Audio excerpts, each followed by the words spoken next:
All right. Can't move a finger without siyata d'shmaya.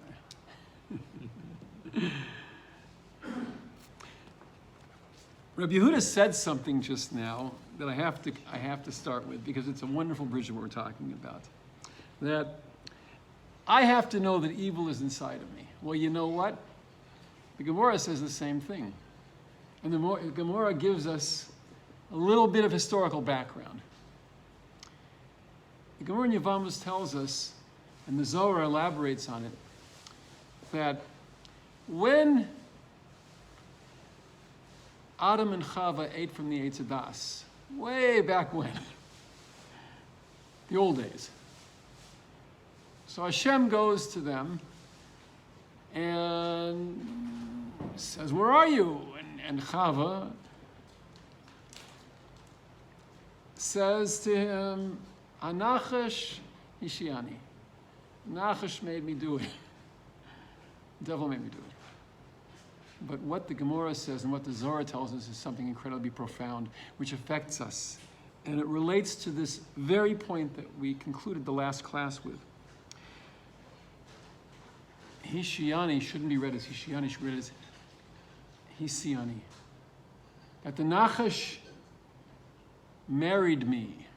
The Nachash impregnated me with the evil. And that evil that Nachash put into Chava, the Gemara and the Zohar say it was mitigated slightly at the time of Matan Torah. But when the Jews worshipped the Egel Azav, the golden calf, it came back with full vengeance. Not as bad as it was before. But the fact is that when we recognize that I don't desire that cookie, I don't desire that certain pleasure, it's that thing inside of me that really is not part of me that's telling me to do it. And it's so easy, it's not easy, but it's so much easier and so much more enlightening and so enables me better to cope with any addictions, any compulsions, any desires, when I recognize that it's not me that desires that. It's this poison from the Nachash that's inside of me that made me want it, that makes me want it. And when I say, stop a second, Rabbi Nachman says that, he quotes a pasuk. Pasuk says, Od me'at ve'ein rasha. If you tell this thing inside of you, just a minute, I'll get back to you in a minute. You take a deep breath and you don't act impetuously or with lust and desire and passion. Rather, you say, wait a second. Is this really what I want? Is this really good for me? Then you'll realize that even though the force is very, very strong, it's not really what I want. And the little bit of pleasure that I get temporarily, doing a very, very basic cost-to-benefit ratio, I'll see quite clearly that it'll do me tremendous harm by wanting it. And over and over and over again, I'll regret what I've done. And that's why in Sefer Mishlei, Shlomo Melech calls the Satan, calls the Yetzer Hara, calls the other side, Melech Ksil V'Zakin. He calls the forces of evil a king who is a king who is old and foolish. He's a king because he rules over all of us, because we let him. He's old because he's been doing it since time immemorial. But why is he foolish? Because he uses the same strategies over and over and over again. And shame on me for falling this last time. But I will come back. And Hashem always gives us a second chance. And Hashem notes everything we do, and that's going to bring us to where we are today. So we're now on the 6th of the Midas Harachamim. The 6th of the Midas Harachamim says, Ki chafetz chesed hu, that Hashem desires chesed. But we're going to learn it with a little twist. You know, usually when you think that Hashem desires chesed, It means that you want to do something that's going to make Hashem smile by Ezu Chasidim is Chasidim Konai. Somebody who is a Chassid is someone who makes a Chesed with Shemayim. But here we're going to learn something much deeper and much more profound, that every Chesed that we do on earth has a profound effect in Shemayim, and almost prevented the destruction of the first base of Mikdash. Do you hear me? The Jews were doing all kinds of averas. We know about the three main ones, that they were doing murder, idol worship, and sexual immorality. But there were more. It was a very corrupt generation, even though it was a very knowledgeable generation. And because of the chesed that was done, because of the tzedakah that was done, because of the love that was expressed down here on earth, and this midah, ki chavetz chesed, that Hashem loves chesed, it almost prevented the destruction of the Beis Hamikdash. Let's learn it inside. Okay, so take one, pass it around. And if you're online, I sent you the class notes. I sent them late, so I hope you got them. And if you didn't, they'll be there, Eretz Hashem, soon.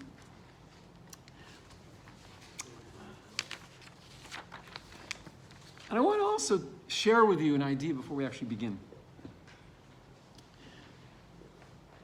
You know, we talk about the incredible advances that science has made, that medicine has made, nuclear science. Science is devoted to peaceful purposes as well as not so peaceful purposes, but incredible advances. And we look to the field of medicine, and you see something very interesting. You find that Western medicine, allopathic medicine, medicine that attacks symptoms instead of looking to bring about balance, is based on the model of microanalysis. We want to get deeper and deeper in. We want to look at smaller and smaller molecules. We want to look at different aspects where we can understand and go deeper and deeper and eventually win the war on disease and pain. Well, guess what? I was born in 1952, and when I was a little boy, I remember hearing from my teachers that within our lifetime, the war on cancer will be won. I don't see us any closer. I just see much, much more money spent on this microanalysis, getting nowhere. And even more so, I translated a wonderful book when my wife was a proofreader before we got married. And so she proofed the book. It was called Hashem Rofecha, The Garden of Healing by Rosh Marsh. And that was the only book up to the point where I translated that was not translated by Rabbi Eliezer Brody. Devorah asked me to translate it, and he asked me to also write the appendices in it, where it speaks about Jewish medicine, the medicine that I practice. Again, for those of you who are not aware, I do not practice Western medicine, and I don't practice alternative medicine. I practice Jewish medicine. So in there, one of the things that Rav Arush talks about, this is way beyond chicken soup. Way.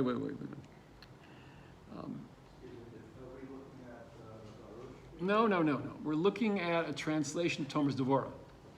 We're still in the introduction. Introduction to today, not introduction to Thomas Devorah.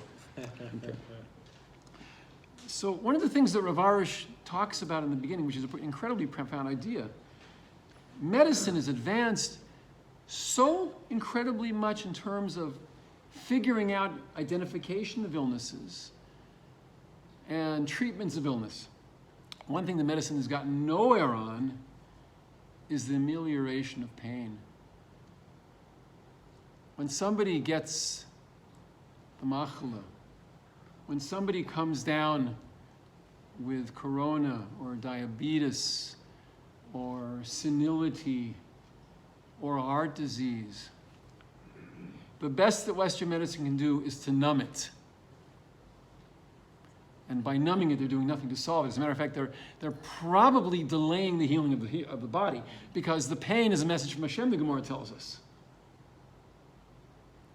So all of the trillions and quadrillions of dollars that are spent on medicine, nothing has been done to solve pain, because medicine will never be able to do it. Because the model is a faulty model, the model of attacking symptoms or attacking pain. What we're going to learn today in Talmud Devorah is something much, much higher and more advanced than nuclear physics or biological medicine or the highest, most advanced form of medicine that people have contributed to medical schools to do research on.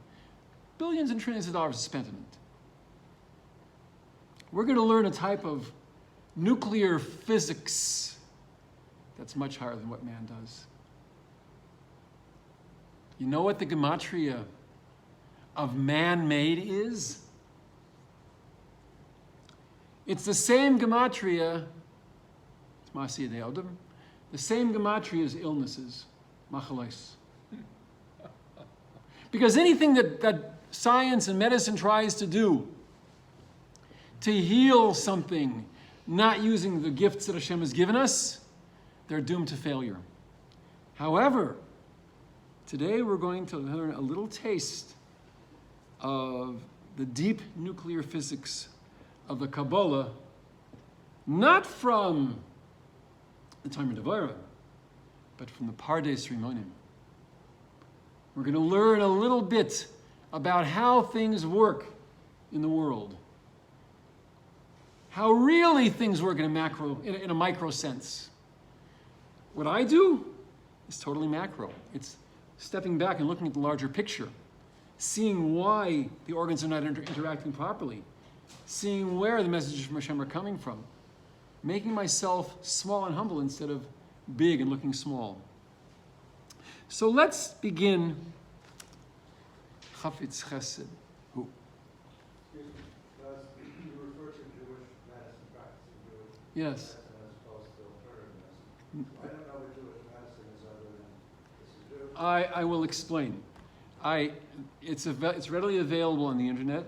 I gave a talk in 2017, I believe it was. If you go to my website, which is traditionaljewishmedicine.com, you'll find about what Jewish medicine is. But even more than that, there is a link to a talk I gave entitled Chemical Medicine, Natural Medicine, and Supernatural Medicine, where I addressed that very issue.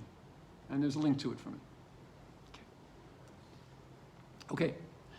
So says the Talmud Devorah, Kfar perashnu b'mekayimai. We've already explained in its proper place. And if you have the translation, it'll say where the proper place is. Where does it say?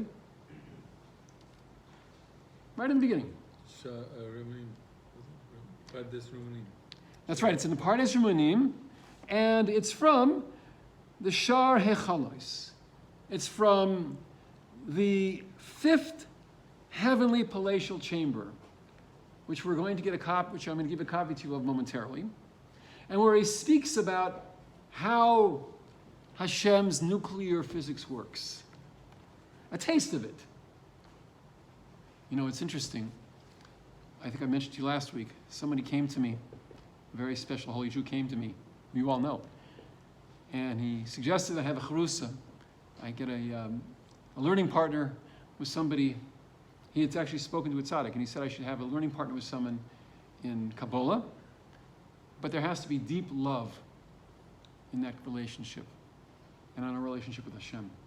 Because the Kabbalah, the Arizal speaks about this, is based on deep love, and you can't learn it for any other reason other than loving your partner and loving your fellow man and loving Hashem. And this is what this is going to be about also. So there is a heichal, there is a certain divine chamber, which is known.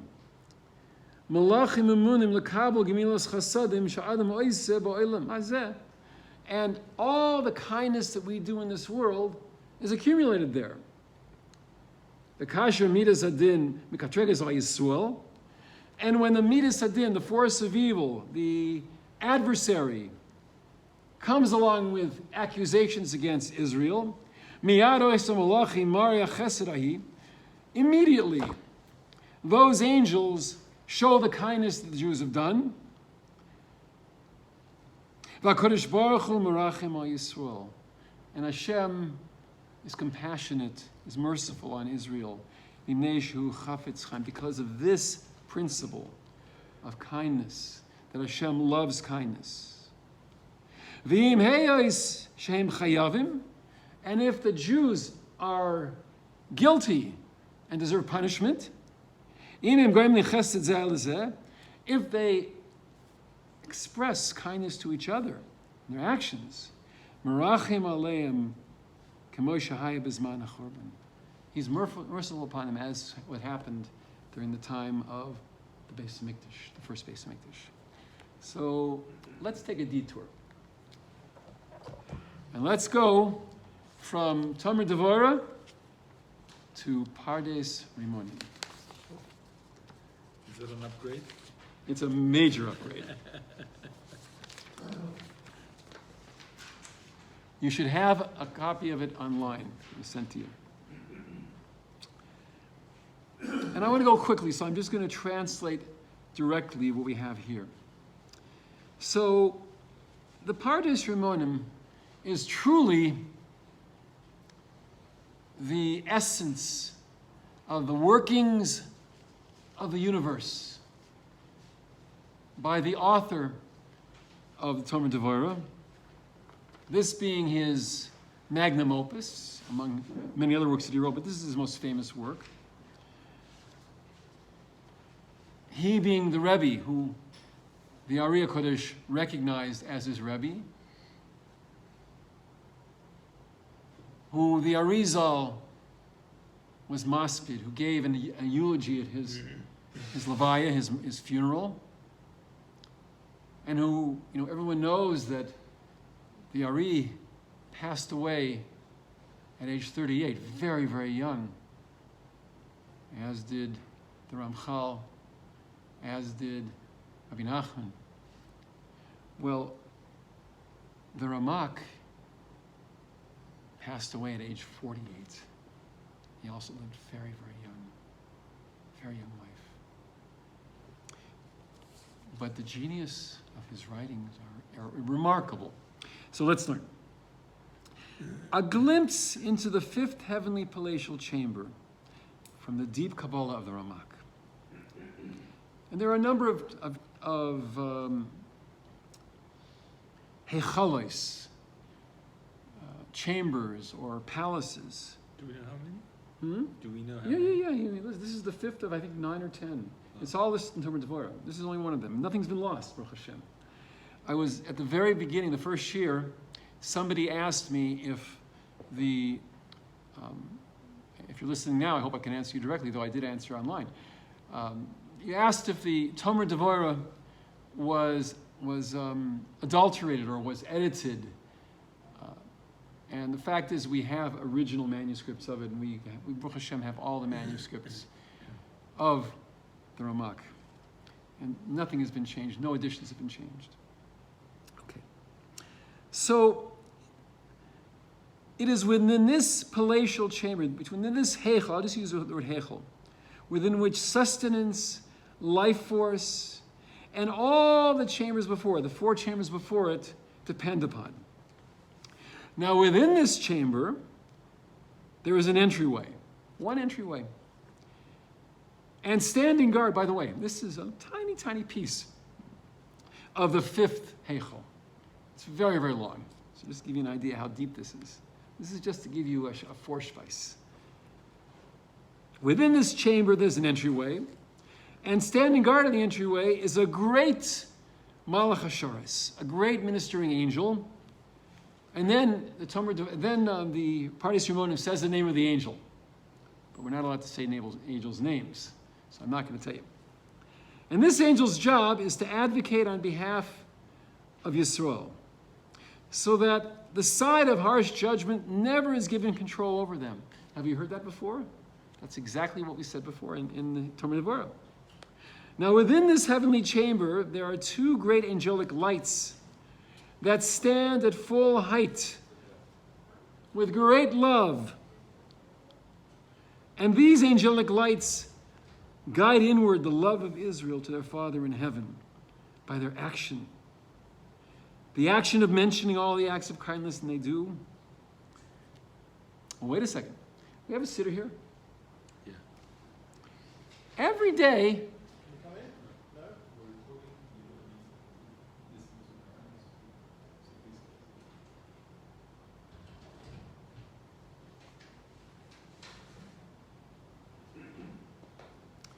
after Yishtabach, fine for Yishtabach, and before Shema.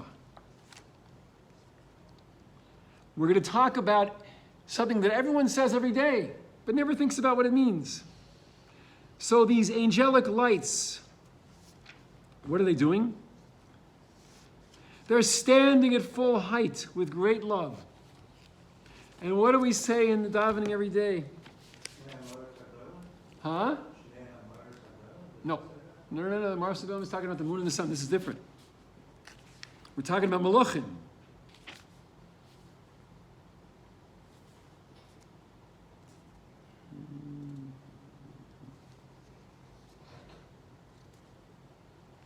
Let's see.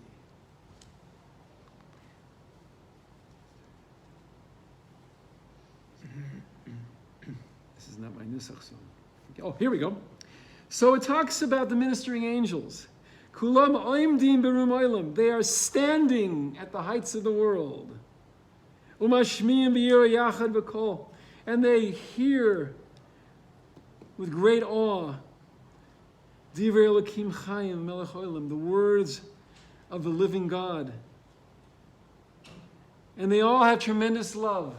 And that's exactly what we're talking about here. We're giving a glimpse into one of the chambers where these angels are, where they're standing at full height. Aimdim berum gadol, be'ahava, with great love. And these angelic lights guide inward the love of Israel toward their Father in heaven by the actions of mentioning all the acts of kindness that the Jews do.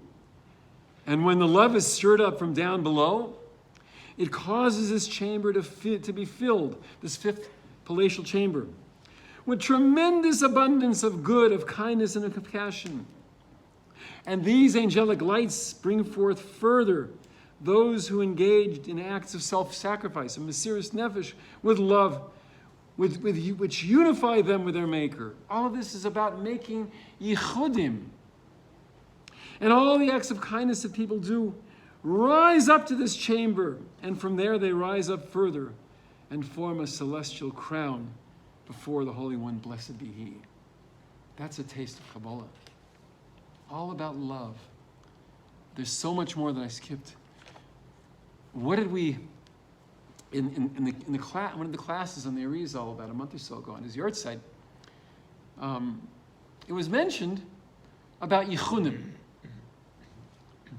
about making unifications. How the idea of connecting to Hashem is becoming one with Hashem. When our actions down here reflect everything that we do to connect to Hashem, it creates a yichud, a unification, a unity. I'll give you an example. Take the concept of tzedakah. When one does tzedakah, and he thinks about the name of Hashem, Yud, Hey, Vav, and Hey. I'm not going to say the second letter is Hey again because I don't want to use Hashem's name even implicitly in it. So I use the word K instead, and that's the letters are interchangeable. So Yud, what does the letter Yud sound like? A hand. Yud is a yad, it's a hand. So when one gives tzedakah, one takes his hand. Hey, how many fingers do we have? 5 fingers, that's the number 5. So we take in our hands our 5 fingers. Vav Vav corresponds to stretching ourselves out, making a straight hand, a straight line. So we extend our hand with a Vav, the bestowal, and we give to someone who needs to receive. And that's the other person's 5 fingers. And when we simply give tzedakah and we think about Hashem with the 4 letters of his name, Yud Kei Vav Kei, we're not just doing a mitzvah, we're creating a unification, a yichud with Hashem. So simple, but so beautiful and so easy for us to do. And again, what the Pardes Shimon was telling us is that we do the same thing when we do acts of kindness. All the acts we do have tremendous reverberations, and they go up to the 5th chamber. So let's go on now. Anything you want? This is showing you in kitchen, grateful, which is Yes. Yes. We don't see that, at least to my knowledge, in the Ashkenazi Siddur. Except one place. One place? Yes. You know what that is? No. Sfiras Omer. Ah, right.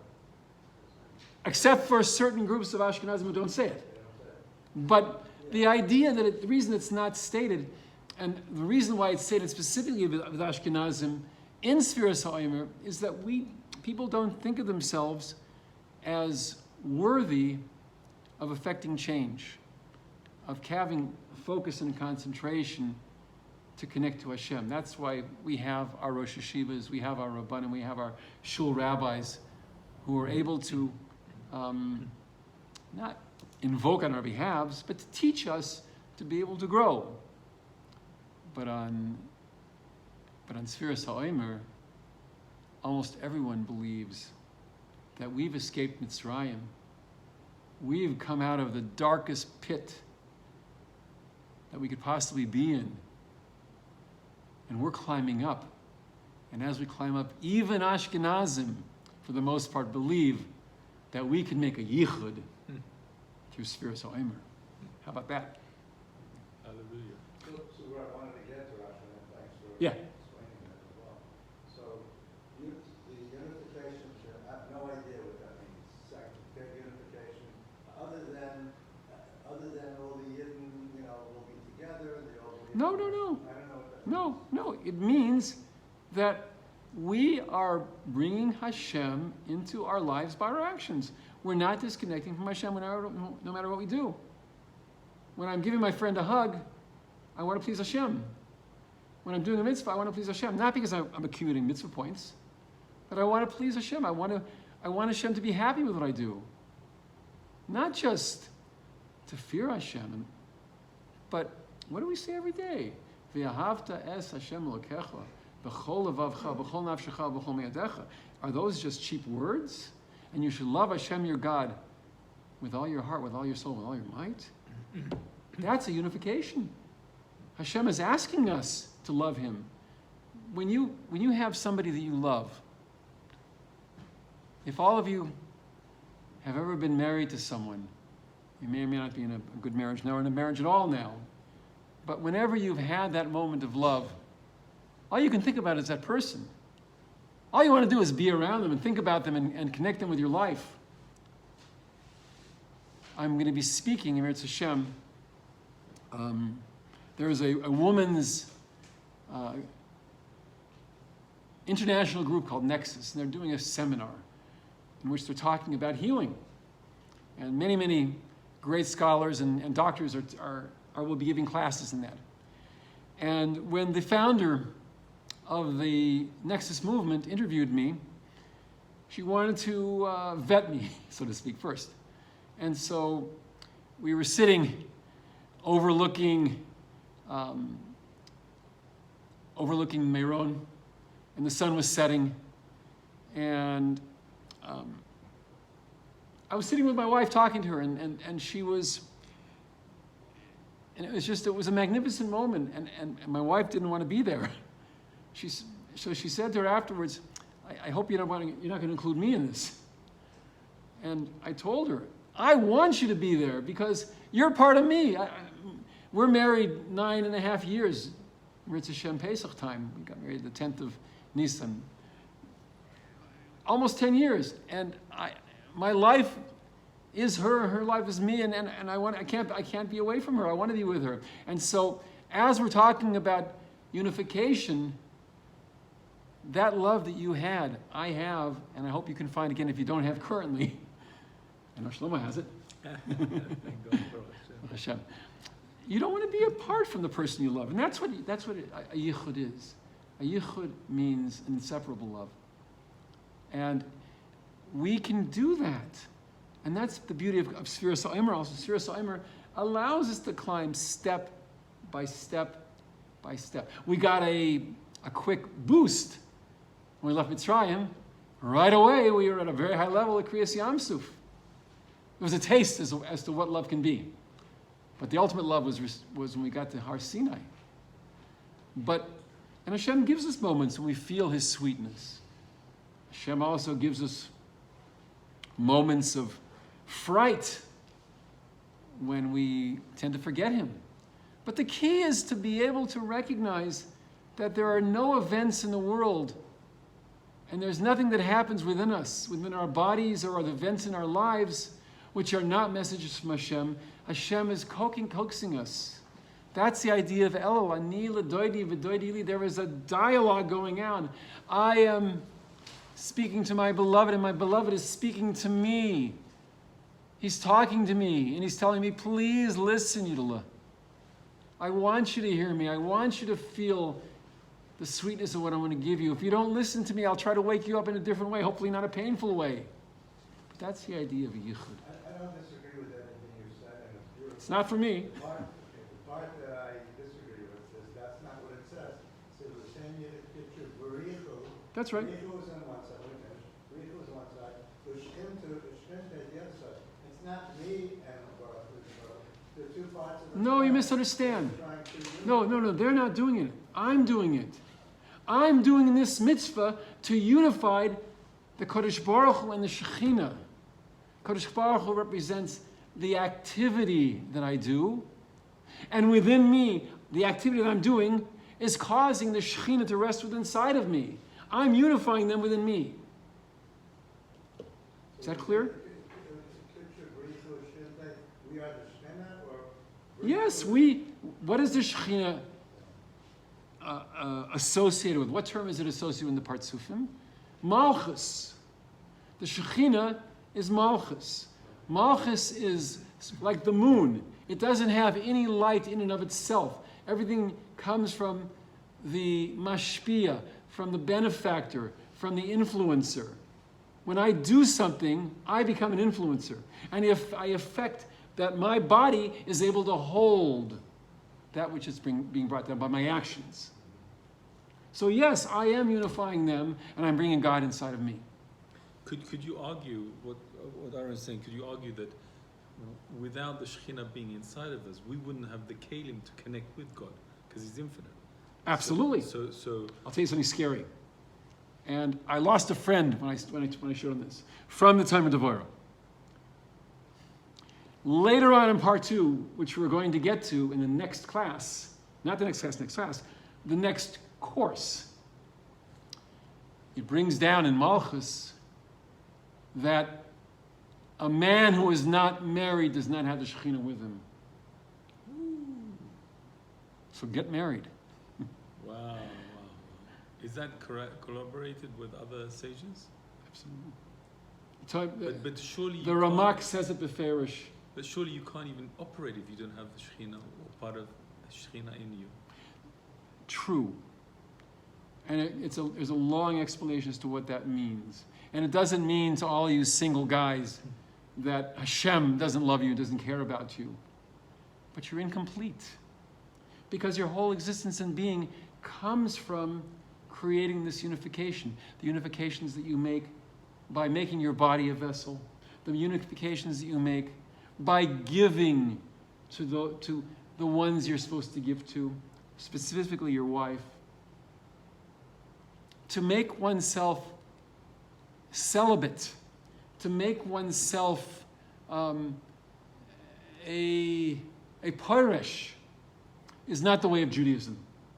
As I've said before, somebody who is a Nazir is called Kadosh, They're called holy, but they're also called a choite. Because if you deny yourself of the sweetness and goodness in this world, deliberately and consciously, you're called a choite, the Torah says. Now, that being said, look, there's been lots and lots of people that have had terrible marriages. But if you've been traumatized, it doesn't mean you shouldn't keep trying. What do we say in davening, at the end of davening every day? Except for those who daven Nusach Hashanah, and you say it on Shabbos. Kaveh el Hashem, hope to Hashem, chazik v'emetzibecha, strengthen yourself, gird yourself, the Kaveh el Hashem. And again, try and try and try and try. And who says that each prayer doesn't build a ladder up to Shemayim, a stairway to heaven? And your prayers will be answered if you really want sincerely. Karoiv Hashem l'chol koirav. Hashem is close to all who called him, but who all called him in truth. You have to be sincere and you have to be honest with yourself. You can't play games. And Hashem knows what you're thinking. And if you really, really, really want to be close to Hashem, and you really, really want to get married, and you really daven, and you're honest, I have no doubt you'll get married. None. But it doesn't mean that marriage is a slam dunk. We should learn from the list of Torah. I know. I know. But, you know, the reason that people get divorced also, and it's a big problem and it's very controversial. I know people are going to give me the riot act. The reason that people get divorced, in my opinion, is they don't know how to humble themselves. They don't know how to admit they're wrong. They have to stand up. This is exactly what Yehuda was saying in the previous class. Stick around 2 seconds. Oh, I'm sorry. Oh, I'm sorry. Get out of here. You obviously have to listen to this.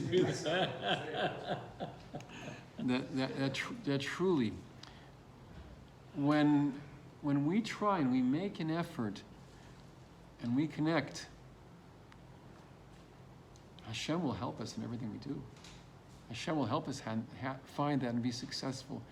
And by humbling yourself, you'll for sure find success. Humility is very hard to come by. Very, very hard to come by. Go. Go. Okay. So let's go on. So, As an aside, related to what you're saying, yeah. somebody asked our writers, you know, what do you consider, like, what's the main ingredient of a successful match? We had to think for a moment.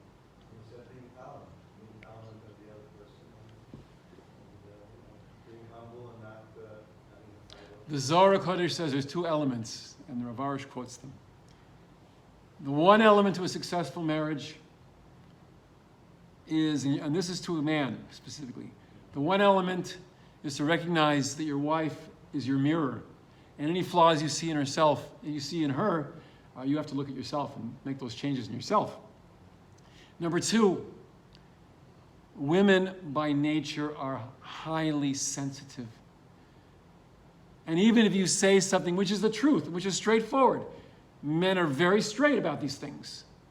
If you say the slightest insulting or demeaning or mean word, you're done. It'll take a lot more to clean up the mess than the damage you've already done. That's what the Zohar Kodesh tells us. Why is it not speak about a woman, what she has to do? Because a woman by nature is essentially good.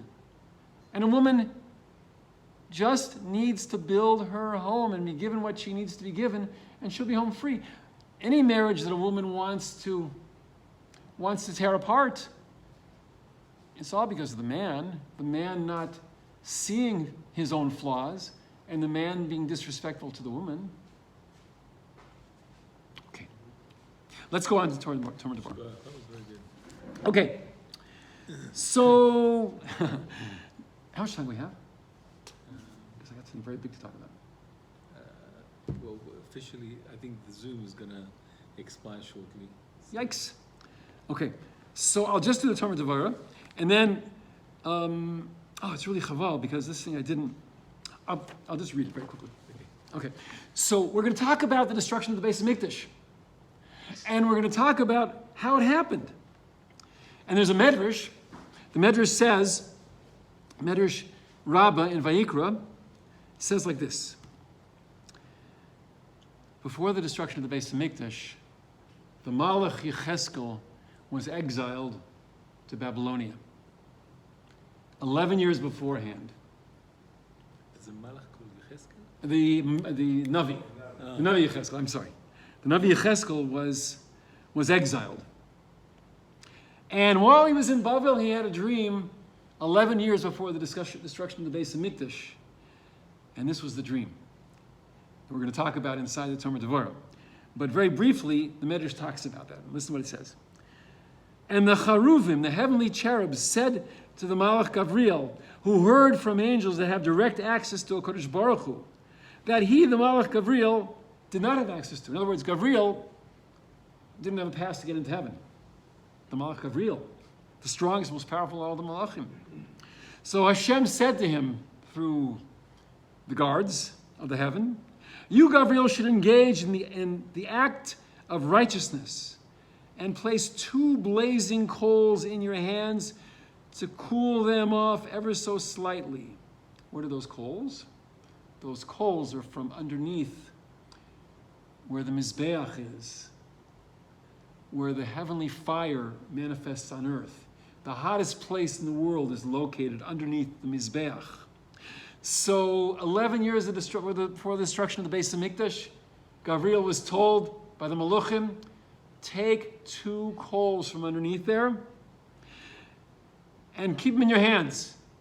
And you're going to, it's implicit, and we're going to learn about it later on, you're going to take those coals and you're going to thrash them down, and Yerushalayim will be burned to a crisp. But Hashem said, don't just take the coals, but hold them in your hands. Hold the coals in your hands, Gabriel.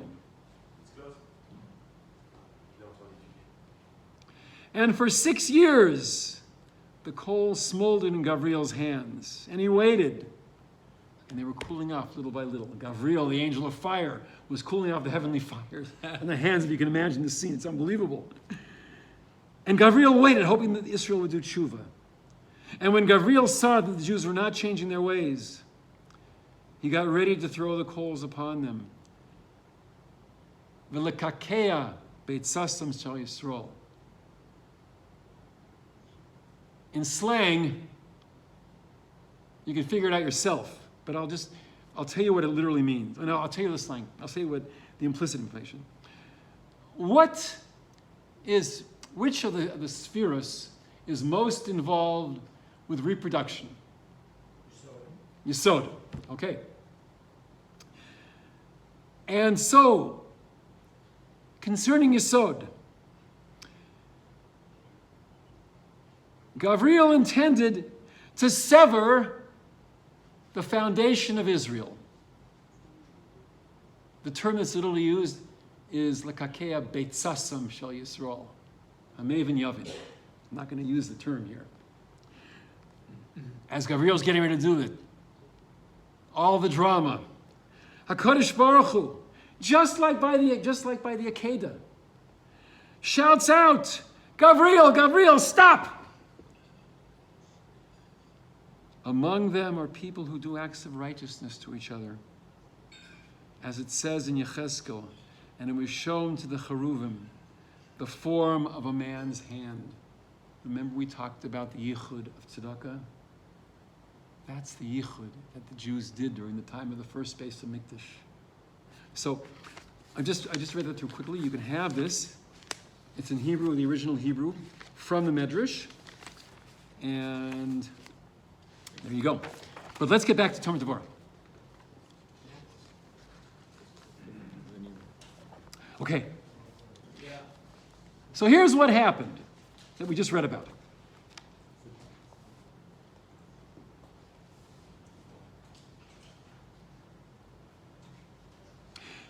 During the time of the destruction of the Beis Hamikdash, Shenemar LeGavriel, that Hashem said to Gabriel, as we heard through his emissaries, Baal Benos Legalgal, go in between the Galgalim, which is one of the names of the Malachim, and which is directly below where the Charuvim, the cherubs are, on the top of the Mizbeach, facing the Mizbeach. Kihu Sar Din V'Gebura, because Gabriel was the ministering angel who was in charge of judgment and might. V'nasan lo reshus lekabel koichas adin benos legalgel mitachas lekruvim.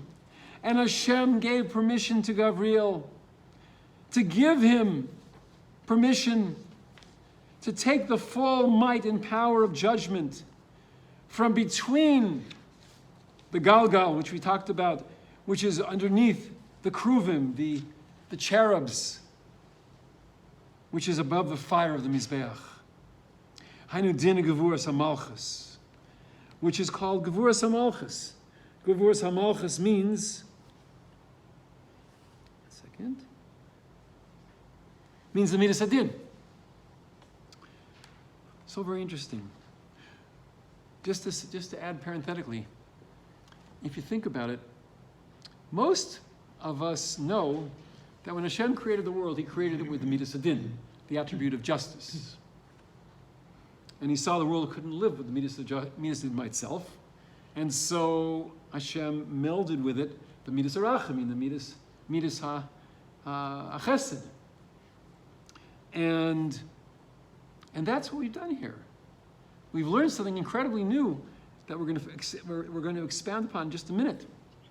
We learn that really what happens in Hashem's world, in the nuclear physics of Kabbalah, is that the actions we do in this world affect the celestial spheres as well. That's supernatural physics. And things can be changed by them. And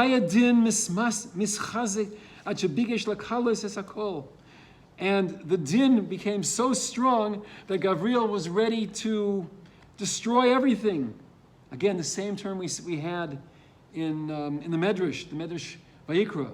L'kakeh beitzasam sheYisrael, to devastate the foundation of Israel, because the Jews were deserving of destruction. And then it says, Uksiv vayar lekruvim tavnis yad adam tachas lekanfeim. And so, remember we said in the Medrash that Gabriel was relating to a type of angels who were relating to the Kruvim. So now, the Kruvim were told by Hashem, like we said in the Medrash, the Kruvim were shown the image of a human hand under their wings. Hainu she'amar HaKadosh Baruch Hu leGavriel. And at the same time as the image of the hand is shown to him, Hashem spoke to the Malach Gabriel and said to him, Heim goim lim chasadim elu im elu. The Jews do kindness with each other. V'afim im chayav, meaning they're guilty of being destroyed. Nitzalu v'hayalem she'eris. We're going to give them a chance. We're going to wait. V'atam ibnei midazu, because of this midah of chavetz chesed hu, that Hashem uses this chamber, this fifth chamber, this chamber of love, where he accumulates all the kindness and all the mesiras nefesh. And when he needs to, he pushes the button and he activates it, and the hand goes down and stops the midas hadin from initiating its actions. Because Israel, not just at this particular moment, but throughout history, all of the kindnesses they've done have accumulated in this palace. And if they have no other merits and they don't have any kashrus, any good side on any other way, shape, or form, this palace that's initiated by Chavetz Chesed will save them. And so now, the Torah Devorah concludes, as he does with every midah, by telling us about how it applies to us. Im kain, b'midah zu roi la'adam lisnaig. That's how we should be also. Avim yira sha'adam oisei lo ra machisvai. Even he sees somebody, we talked about last week, an enemy used to be somebody who does an avera. But here's somebody who does something really wrong to them. He sees this person who's mean to him, or mean to his wife, or mean to his kids, or mean to his friends. And he angers him. But he also knows that this dirty, rotten guy does kindness, does acts of sweetness and love to other people. Or he does some other action which is meritorious and which deserves him to appreciate. He should forget about and eliminate the anger that he has towards his fellow. And his heart should be wanting to be close with him. And he should desire this person's chesed. Meaning, just like the chesed that was done leaves an impression in Shemayim, so too the chesed that the person did should leave an impression inside of him. And he should say to himself, it's enough for me, the good that the person has done. All the more so his wife. As our sages say,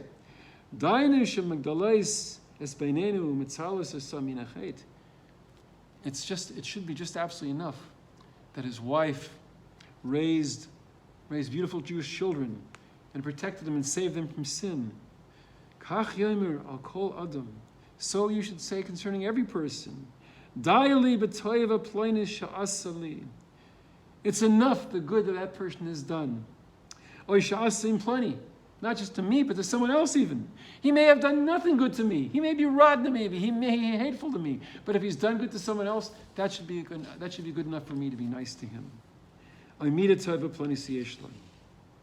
any other good attribute that he's had, or any other good deed that he's done. And he should desire chesed. Not that he should do chesed, but he should desire chesed. And that, my friends, ends the 6th midah. And next time we'll continue and we'll talk about tshuva. Excellent. Thank you so much for a great class. We're going to meet next week, B'ezrat Hashem, on Sundays. So if you tune in, same time, same place, Sunday, we look forward to seeing you then. God bless. How can you say you should desire, not that you should make? Desire, You can see how many people are watching. עובר למעשה. Is it recorded how many people watch? Or is it just No, I on just- voice? לא הביא מה שאתה אומר. What? I make a note of How did you say in the end? תגיד בעברית. פסח. אבל How many people are watching? להסביר את הרעיון. between How it once 5 needs to desire to make chesed. Not that he will do, Yeah. but he needs to have the just desire. tune in. No, that's not what he's saying. Understand. לא, זה לא נכון. אני אסביר. I have people watching. באנגלית אני אסביר. I've got a list of here, all the people watching. We learn this midah from Hashem. Hashem doesn't only want the chesed that we do, but Hashem wants any actions of kindness that are done. So too, we need to desire from someone who isn't nice to us any good actions that they've done. And in the merit of that, we should forget our anger or our hatred or our bad feelings toward that person. Because he did something good, that should be like Hashem with Chafetz Chesed. Muvan? Hashem. It's mind-boggling. It's a different way to think. Yeah, it's a limud food, and then you can That's right. make the connection. That's exactly what Talmud Devorah is all about. Finding zchuyot Thank you. in the most unusual ways. When you Yes, beautiful class, Rabbi. Dr. Thank you. I must